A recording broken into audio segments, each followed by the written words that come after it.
जाता है और वो कश्मीर के अंदर आतंकवादियों के लिए यूज़ करते हैं। होता क्या है दोस्तों, विदेशों से जो एनजीओ के नाम पर पैसा आता है, उनको ये लोगों को बरगलाते हैं। जो लोग स्टोन पेल्टिंग करते हैं, जो पत्थर मारते हैं, उनको टुकड़ों में वो पैसा देते हैं।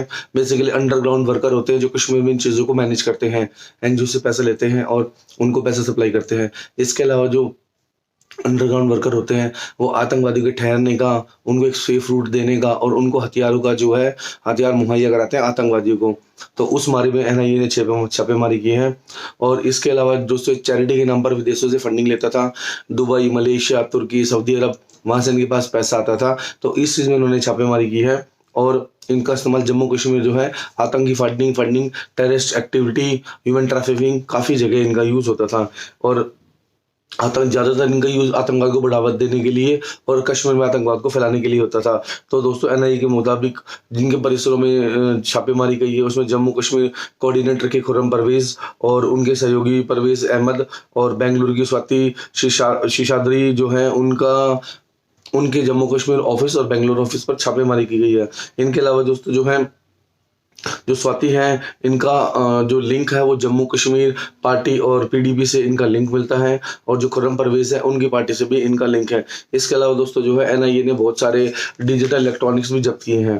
अगली खबर ये आ रही है कि राजनाथ सिंह ने जो है एलएसी पर हालात पर भरोसा देते हुए कहा कि हमारे सैनिक बहुत ही अच्छा काम कर रहे हैं, हमें अपने सैनिकों पर गर्व होना चाहिए। साथ ही जो बॉर्डर पर विवाद चल रहा है, वहाँ पर हमारे सैनिक चीनी सेना का मुंह तोड़ जवाब दे रहे हैं। इसके अलावा दोस्तों जो है शांतिपूर्ण समाधान के लिए हम चीन के साथ कोर कमांडर लेवल की मीटिंग भी ऑर्गेनाइज कर रहे हैं, ताकि बॉर्डर पर टेंशन ना बढ़े और जल्दी जल्दी इस चीज़ का समाधान निकल जाए।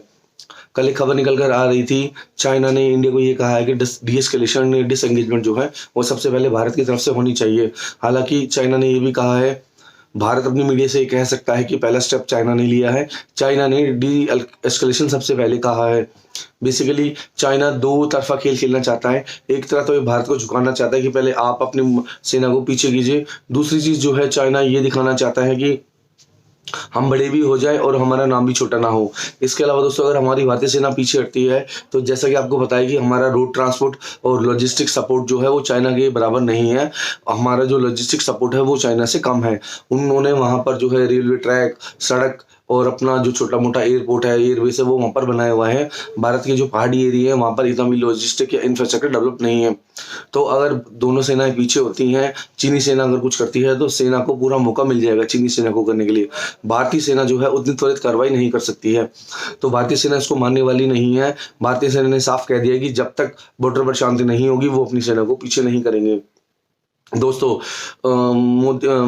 राजनाथ सिंह जी ने ये कहा है कि बीआरओ बहुत अच्छा काम कर रही है। वो 3-4 महीने में उन्होंने बहुत सारे ब्रिजेस बना दिए हैं, सड़कों का निर्माण कर दिया है, जिससे हमारी सैनिकों को हथियार, सैनिक साजो सामान, इक्विपमेंट्स और कपड़े जो है उपलब्धता उनको सुनिश्चित करने में हमें ज़्यादा देर नहीं लग रही है। जिन रोड्स पे हमें 10 से 12 घंटे लगते थे, वहाँ पर हमें बहुत कम टाइम लग रहा है।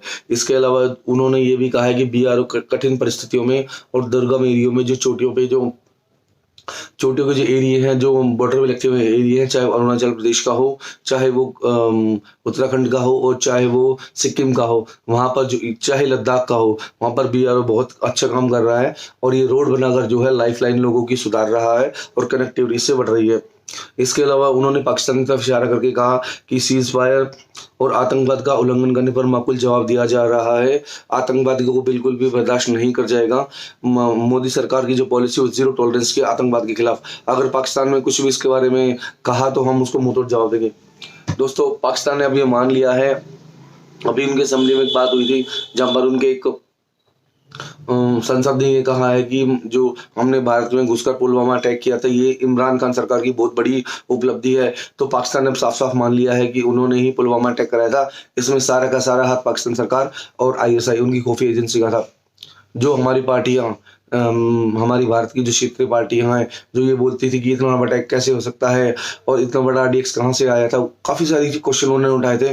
तो उनको भी जवाब मिल गया है जब पाकिस्तान ने ये एक्सेप्ट कर लिया है कि पुलवामा अटैक में उनका सीधा सीधा हाथ था, उनकी सरकार का और आईएसआई का इसमें सीधी तौर पर हाथ था। इसके अलावा दोस्तों ये अपने लिए उपलब्धि मानते हैं।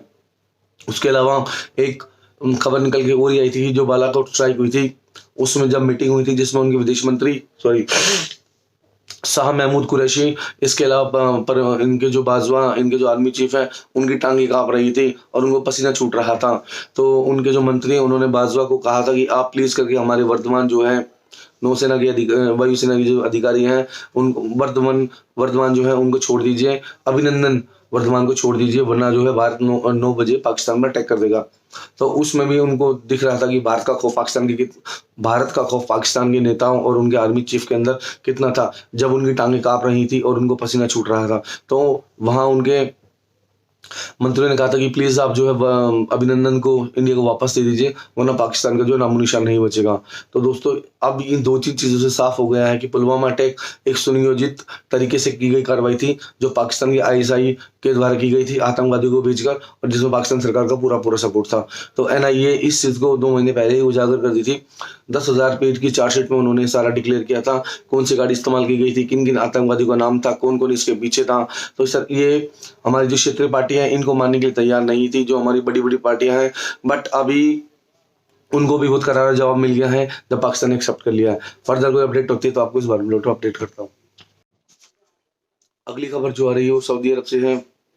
सऊदी अरब ने जो है पाकिस्तान को बहुत बड़ा झटका दिया है। एक न्यूज एजेंसी के मुताबिक इस मुस्लिम देश ने अपने यहाँ होने वाली G20 समिट में एक नई करेंसी जारी की है, जहां पर उन्होंने पाकिस्तान को, गिलगिट और बल्गिस्तान को पाकिस्तान से बिल्कुल अलग किया है। पाकिस्तान न्यूज़ एजेंसी के मुताबिक ये जो उन्होंने किया गया, ये पाकिस्तान को अपमानित करने के लिए और उनकी बेइज्जती करने के लिए किया गया है। उनकी बेइज्जती हम चाहते हैं। सऊदी अरब, तुर्की तो उनको वो है, जितने मुस्लिम कंट्री जो पाकिस्तान को समझे वो कितना आतंकवाद फैला रहे हैं। अभी आप जानते हैं कि पाकिस्तान ने जो है साफ साफ फ्रांस के जो राष्ट्रपति हैं उनके बारे में अपशब्द कहे हैं, उनको ये कहा है कि आप वहाँ पे मुस्लिम जो है उनके बारे में गलत नहीं बोल सके। दोस्तों 2 दिन के अंदर 3 आतंकवादी हमले हो चुके हैं, जिसमें 4 से 5 लोग मारे गए हैं। तो इसके अलावा जो फ्रांस के राष्ट्रपति हैं उन्होंने साफ साफ कहा है कि हम मुस्लिम टेररिज्म के अलावा जो मुस्लिम आतंकवाद है उसको खत्म करके रहेंगे फ्रांस से। इसके अलावा जितने भी कॉलेज और चर्च है उनकी सुरक्षा की जाएगी। तो दोस्तों गिलगिट बल्गिस्तान का जो है वो सऊदी अरब ने अपने जो G20 समिट होने वाली है उसके पीछे जो उन्होंने बेसिकली जो देशों के लिए एक नक्शा बनाया है, उसमें गिलगिट बल्गिस्तान को जो है पाकिस्तान का नक्शा नहीं दिखाया गया है। इसके अलावा दोस्तों जो है बेसिकली क्या था कि 15 नवंबर को पाकिस्तान ने वहाँ पे एक नॉर्मल जो आम इलेक्शन होते हैं उनका डिक्लेयर किया था। आम इलेक्शन से होता है कि वहाँ पर पाकिस्तान सरकार अपना प्रभुत्व जमा लेती है और जितने भी वहाँ खनिज भंडार हैं उनका वो दोहन करता आया है और दोहन ही करता रहेगा। इसके अलावा दोस्तों जो है इसका भारत ने भी विरोध किया था जब वहाँ पे इलेक्शन हुए थे। भारत ने 2 टूक कहा था, जो गिलगिट बल्गिस्तान है वो भारत का ही अभिन्न अंग है वो, और भारत भी इसमें उसमें पाकिस्तान को कोई हक नहीं बनता कि पाकिस्तान वहाँ पे नॉर्मल इलेक्शन कराए। दोस्तों इसके अलावा दोस्तों जो है अगली खबर ये है कि लद्दाख को चीन का भूभाग दिखाने के लिए जो संसदीय समिति है उन्होंने अमेरिका की जो सोशल मीडिया कंपनी ट्विटर उसको जमकर फटकार लगाई है।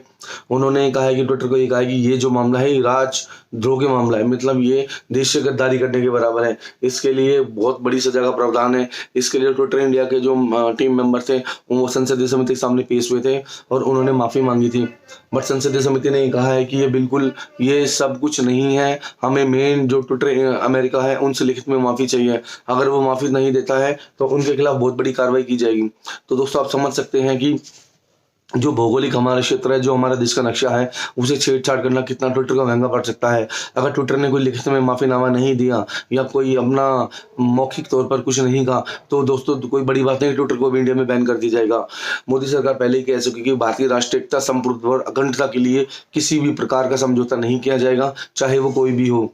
इसके अलावा दोस्तों जो राष्ट्रीय सुरक्षा है वो भी हमारे लिए सर्वोपरि है। अगर लद्दाख, अरुणाचल प्रदेश, सिक्किम को आइंदा ट्विटर ने चाइना का किसी भारत के क्षेत्र से हटा दिया तो अगली बार से ट्विटर के खिलाफ बहुत कड़ी कार्रवाई की जाएगी। तो भी दोस्तों जैसा कि आपको पता है कि जो तुर्की के राष्ट्रपति है वो अंतर्राष्ट्रीय लेवल पर, इंटरनेशनल लेवल हो या यूएन हो, वहाँ पर हमेशा ही कश्मीर का मुद्दा उठाते हैं और हमेशा ही पाकिस्तान को साथ देते हैं। इसके अलावा अभी उन्होंने पीछे पाकिस्तान को ये कहा है कि आप आतंकवाद को फैलाइए, हम आपकी पैसे में भी और टैक्स में दोनों में फंडिंग करेंगे। तो उसी का मुंह तोड़ जवाब देते हुए हमारे जो रक्षा मंत्री हैं एस जयशंकर, उन्होंने जो ग्रीस के विदेश मंत्री हैं निकोस देनदियास, उनके बीच एक वर्चुअल टॉक हुई थी जिसके अनुसार ये था कि रक्षा तकनीक के बारे में बातचीत की गई थी कि भारत जो ग्रीस को है क्या डिफेंस में उनको सपोर्ट कर सकता है या उनकी कैसे मदद कर सकता है। दोस्तों बेसिकली प्रॉब्लम ये है कि जो ग्रीस है वो तुर्की का एक पड़ोसी राज्य है, जैसे हमारा नेपाल है, हमारा श्रीलंका है, उनका नेपाल राज्य है। तो उनके जो एक ईस्टर्न मेडिटेरियन एक एरिया पड़ता है जो कि समुद्री इलाका है, वहाँ पर खनिज का भंडार है। तो तुर्की पाकिस्तान के साथ वहाँ पर जो है एक सर्वे करना चाहता है कि वहाँ पर कितना खनिज भंडार है। तो इससे तुर्की और क्या बोलते हैं ग्रीस के बीच में टेंशन बढ़ सकती है।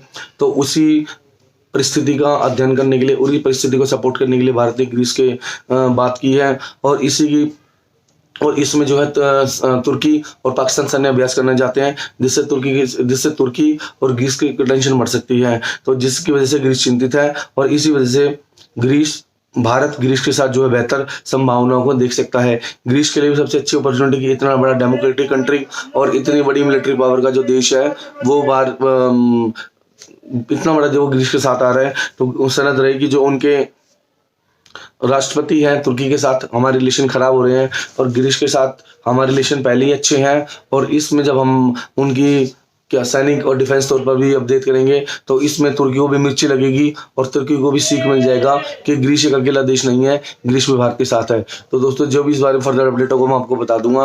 वीडियो अच्छी लगी तो लाइक कीजिए, नहीं लगी तो डिसलाइक कीजिए। सजेशंस कमेंट बॉक्स में दीजिएगा।